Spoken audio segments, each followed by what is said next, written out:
জাতীয় সংসদের প্রধান বিরোধী দল জাতীয় পার্টির ৩৫তম প্রতিষ্ঠা বার্ষিকী আজ এই উপলক্ষে ফুল দিয়ে শ্রদ্ধা নিবেদন করা হয় রংপুরে দলটির প্রয়াত চেয়ারম্যান হুসেইন মোহাম্মদ এরশাদের সমাধিতে।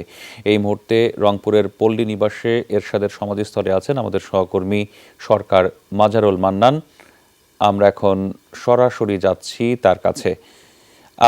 মাঝার, আপনার কাছে জানতে চাই, নিশ্চয়ই শোকাবহ পরিস্থিতি, এখন কি চলছে এই সমাধি কমপ্লেক্সে?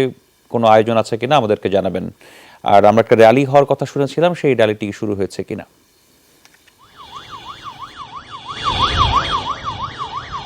আচ্ছা, আমি যদি আপনাকে একটু বলি যে এখন সেই র্যালিটি হচ্ছে, অর্থাৎ কিছুক্ষণ আগে জাতীয় পার্টির যে প্রয়াত জাতীয় পার্টির যে সমাধিস্থল আছে পল্লী নিবাস, সেই পল্লী নিবাসে তারা মিলাদ মাহফিল করছেন, আলোচনা সভা করেছেন।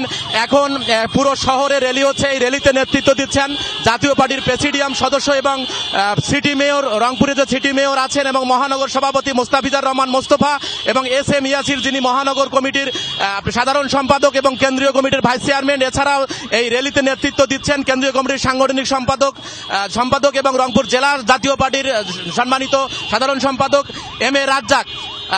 আপনাকে যে একটু বিষয় বলে, আপনি দেখতে পাচ্ছেন যে প্রায় 5 শতাধিক মোটর সাইকেলের একটি র্যালি এই মুহূর্তে পল্লী নিবাস থেকে বের হয়ে শাপলা চত্বর হয়ে খামার এবং লালবাগের দিকে যাচ্ছে।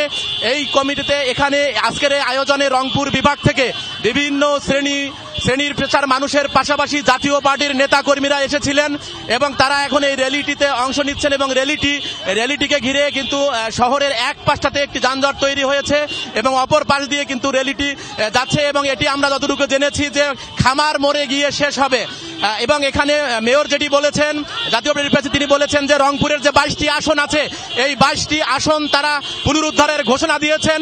এবং আরো একটি বিষয় বলি, সকালের দিকে জাতীয় প্রয়াত রাষ্ট্রপতি হুসেইন মোহাম্মদ এরশাদের যে সাবেক স্ত্রী ছিলেন বিদিশা এরশাদ, তিনি ইরশাদ রাষ্ট্রেরও একজন সদস্য এরিক এরশাদ, তিনি এসেছিলেন। তিনি এসে জাতীয় পার্টি রংপুরের জাতীয় পার্টি কোমায় চলে গেছে, এরকম একটি কথা বলেছিলেন। সেই প্রেক্ষিতে মেয়র যেটি বলেছেন যে জাতীয় পার্টি রংপুরে আছে, 22টি আসন তারা উদ্ধার করবেন এবং তারা বিদিশা এরশাদ যেন কোনোভাবেই আর রংপুরে না আসে, এই ঘোষণাটি তারা দিয়েছেন। আরেকটি বিষয় বলি, এখানে জাতীয় পার্টির যারা নেতারা আছেন তারা আরেকটি বিষয় বলছেন যে এরশাদের যে উন্নয়নের যে ধারা, সেই উন্নয়নের ধারা রক্ষা করার জন্য এবং উন্নয়নকে ত্বরান্বিত করার জন্য বাংলাদেশকে একটি উন্নত রাষ্ট্র অবকাঠামো তৈরি করার জন্য তারা জাতীয় পার্টিকে ক্ষমতায় নিতে চান।